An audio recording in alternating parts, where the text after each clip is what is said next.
बहुत समय पहले की बात है। पहाड़ों और घने जंगलों से घिरा एक छोटा सा गांव था जिसका नाम था कालापुर।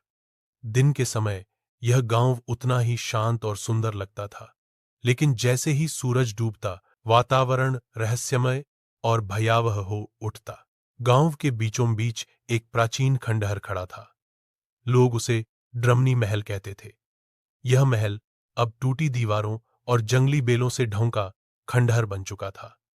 मगर कभी यहां एक ड्रमनी नाम की औरत रहती थी। कहते हैं वह कोई साधारण औरत नहीं थी, बल्कि एक चुड़ैल थी।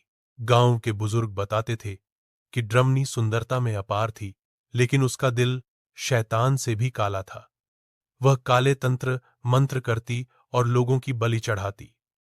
गांव वालों ने उसके अत्याचार से तंग आकर उसे आग में जला दिया, मगर उसके मरते वक्त का शाप आज भी कालापुर में गूंजता था। ड्रमनी ने कहा था, मैं मरकर भी चैन से नहीं बैठूंगी। मेरी आत्मा हर उस इंसान का खून पिएगी जो इस महल के पास आएगा। शैतानी साधु का आगमन। कई बरस बीत गए। गांव के लोग डरे सहमे जीते रहे। रात में बच्चे रोते तो मां बाप कह देते, चुप हो जा, वरना ड्रमनी चुड़ैल आ जाएगी।